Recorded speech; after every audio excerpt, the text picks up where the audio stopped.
Sheldon, how do you put your disappointment into perspective tonight, like, the way this game went? Really hard to put it into words, Terry.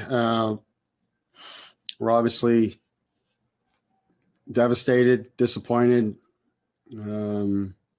expected better of ourselves. Felt we were capable of a lot more. Obviously, not just tonight, but through the whole series. Next up, we'll go to Chris Johnson, Sportsnet. Go ahead, Chris. Sheldon, what do you think was the biggest factor in not being able to close out the Habs in one of these final three games? I think it's really hard to pinpoint one thing. Probably a little too fresh to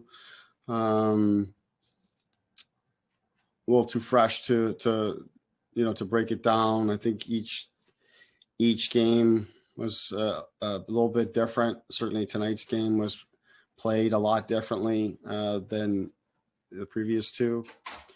So yeah, I think it's a little too fresh here, but obviously we didn't score enough. We didn't play with the lead, and that made it hard.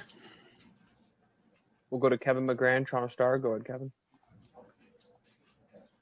Sheldon, I know you're not a guy to look for excuses really, but how much of a factor was missing John Tavares essentially for the whole thing and the other injuries to Jake Muzzin tonight and Nick Foligno for a couple of games?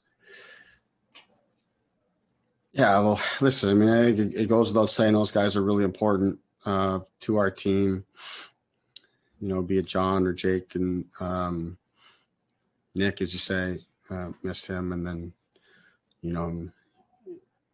he gave us everything that he had in the games that he did play, but was far from himself, far from 100%.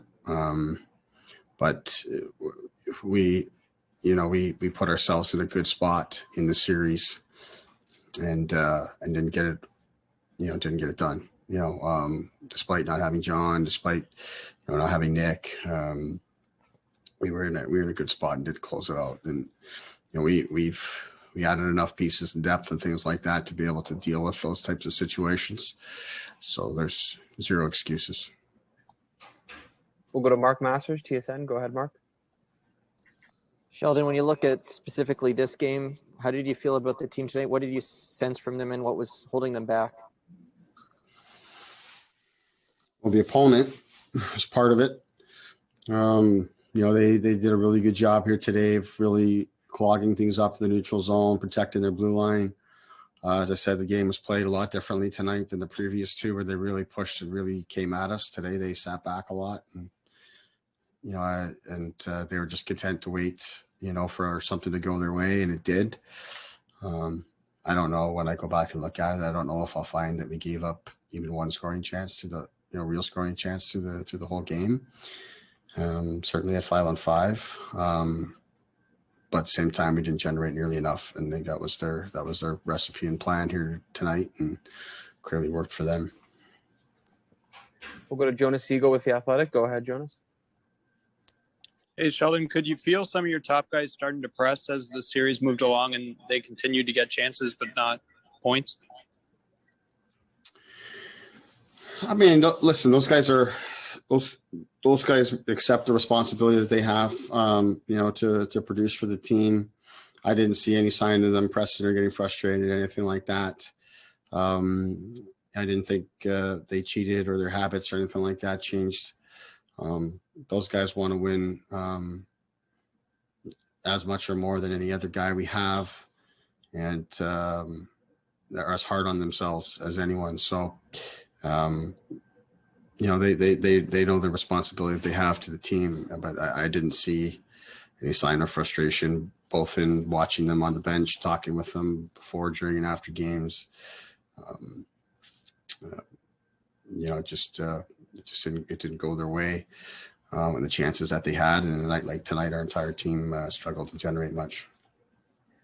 And the last two questions here, we'll go to Josh Clipperton, Canadian Press. Go ahead, Josh. Sheldon, we often talk about will beating skill in the playoffs. Did this team have enough will to close this out when there's 3-1 against a wounded opponent? I think our guys played hard. I agree. We have moments in the game where I thought we're in games 5 and 6 where, we're on our heels, and that's not what we want in those moments. But I'm not going to question our team's will or the commitments or anything like that. Our guys wanted to win and wanted to push past this here, and we didn't get it done. Part of that's on us. We got to also give credit and respect to Montreal. They found themselves, I think certainly through game 5 and 6 and 7, but I thought you could feel a little bit of a shift in their team. I felt, when Kotkaniemi Caulfield came into the lineup for them, you could just sense things shifted a little bit in terms of their depth and their speed and skill and those kind of things that changed the dynamic of the series a little bit, even though it took a little time for that traction. But we had our opportunities to close this thing out clearly and failed to do so. But, you got to give credit to Montreal for the job that they did. And last one here, we'll go to Luke Fox with Sportsnet. Go ahead, Luke.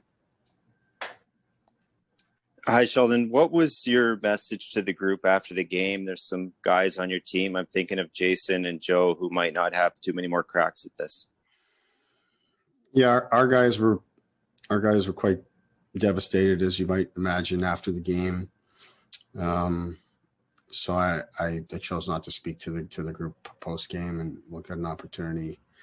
And the dust settles, we'll have the group back together here again in a couple days, and we'll go through those kind of things then.